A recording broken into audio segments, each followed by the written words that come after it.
Hello and welcome to the Disastrous History YouTube channel. Today we're going to talk about a fire phenomenon that is moderately rare, used to be a little bit more common. That is called the firestorm. Now, it is not an actual storm. It is a whole lot of fires that kind of looks a little bit like a tornado, a fire nado, if you will. There are two big examples that everyone immediately thinks of firestorms. There is the Dresden firestorm, the bombing of the city of Dresden in Germany during World War II. And then there is the Camp Fire firestorm in the city of Paradise, California.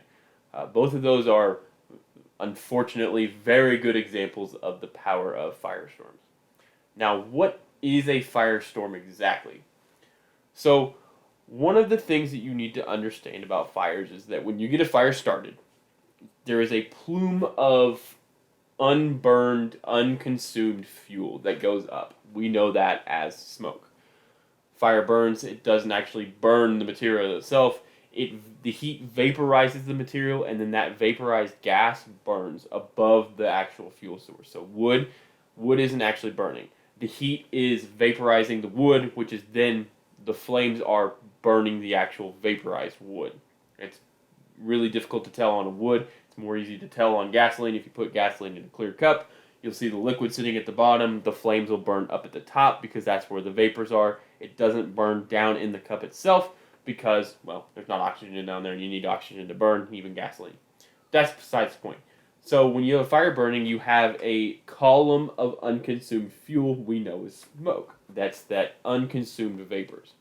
Burns straight up. If it's in a room, it goes straight up, hits the ceiling, and spreads across. If it's outside, just goes straight up, and the wind will blow it either direction or whatever. What happens in a firestorm? So let's talk about the Camp Fire in California.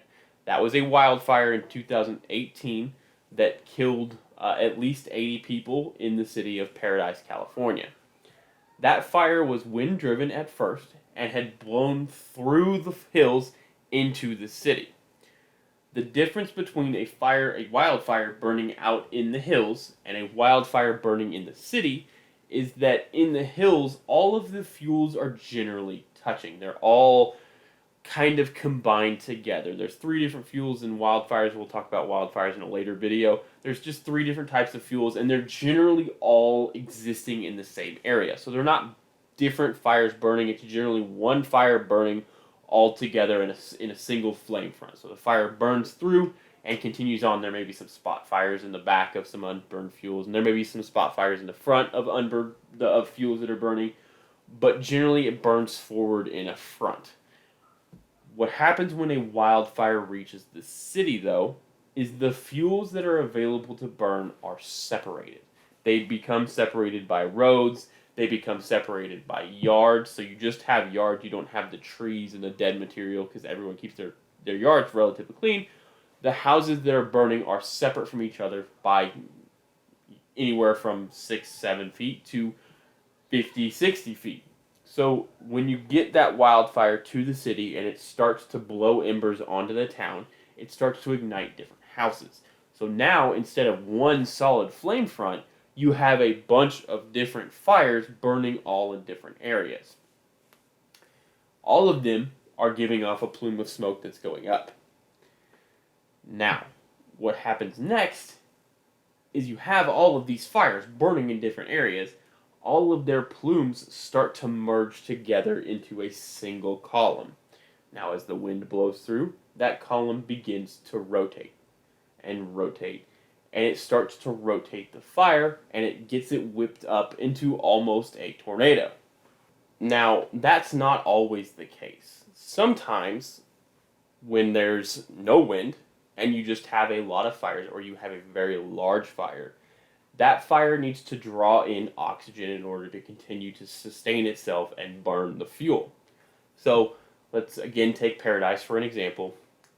All of Paradise is burning, right? The whole town is, well, let's just say about half the town is on fire at this point. That is a lot of fire in a very small area. It's going to need a lot of oxygen in order to continue to burn.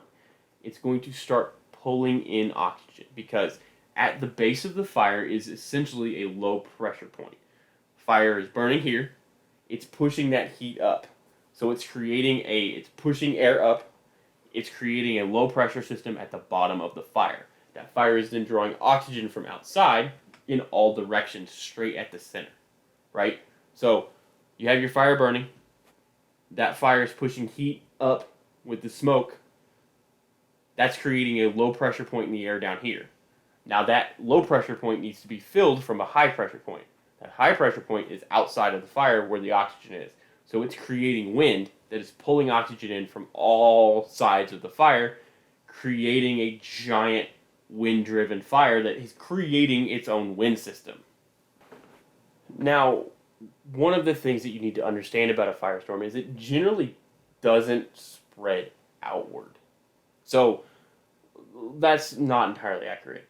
The firestorm itself doesn't spread outward. It sends embers and all of that stuff outward and can start spot fires around, but it doesn't move. There's so much wind blowing in that it sits there and burns right there at the source. That means that anything that is in that area is being burned.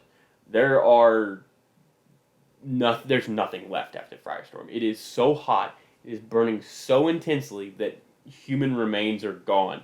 Anything that is combustible in that area is consumed. Now, it looks like a tornado.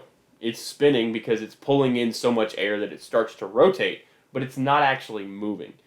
It can, but it generally doesn't. It generally sits there in that one big plume of fire and just spins and burns extremely aggressively. Now, it will send out embers and whatnot to start further spot fires, which will cause more problems, especially if when the firestorm eventually runs out of fuel. If you still have those spot fires burning, whatever the prevailing wind may be will continue to blow those fires and push them farther along, but it generally kind of sits in one place and burns in a circle.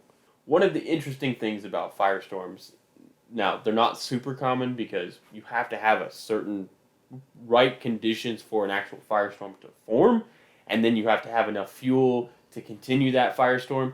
But on occasion, firestorms will generate enough water vapor up in the atmosphere, because one of the byproducts of fire is water vapor, oddly enough. It will produce enough water vapor that it will create a cloud, and it can occasionally rain black rain from that fire. The nuclear bombing of Hiroshima is one of the best examples of that. They had black rain for about an hour or so after the explosion of the nuclear bomb. It can also create a cloud that then produces lightning, which can start, more fires.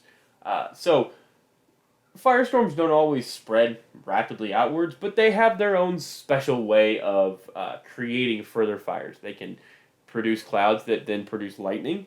They can have such radiant heat that they ignite things around them and start to spread outward. Not super quickly, but enough that it will start to spread outward. That's kind of what happened in Dresden when they firebombed so much of the city, and so many fires were burning all over the city that it started to rotate, and it kind of spread outward from there that most of the city was incinerated.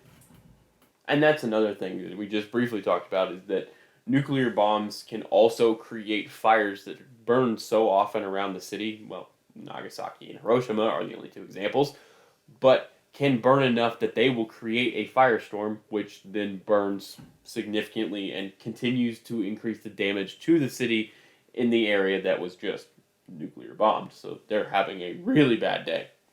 And in that case, in the black rain case of Hiroshima and Nagasaki, that rain was actually radioactive and caused more problems for people. Not that they didn't have enough problems already. Anyway, so yeah, that is what a firestorm is. It's essentially a bunch of fires combining into one giant fire that kind of begins to rotate, can create its own weather system, and generally incinerates anything that happens to be unlucky enough to be caught inside of it. Dresden, Paradise, California during the Camp Fire, Hiroshima, Nagasaki, the Peshtigo Fire in Wisconsin that happened way back, actually on the same day as the Great Chicago Fire, that is extremely well known. There was a wildfire north of Chicago in Wisconsin in Peshtigo that killed more people and caused more damage over a greater area. That was likely a firestorm as well. It doesn't actually get much coverage because, well, Chicago burning down gets more coverage than the small town in Wisconsin does. But that's besides the point. That is what a firestorm is. I hope you guys enjoyed this video, learned something. If you liked it, like, subscribe, comment, and let me know what you want to see next.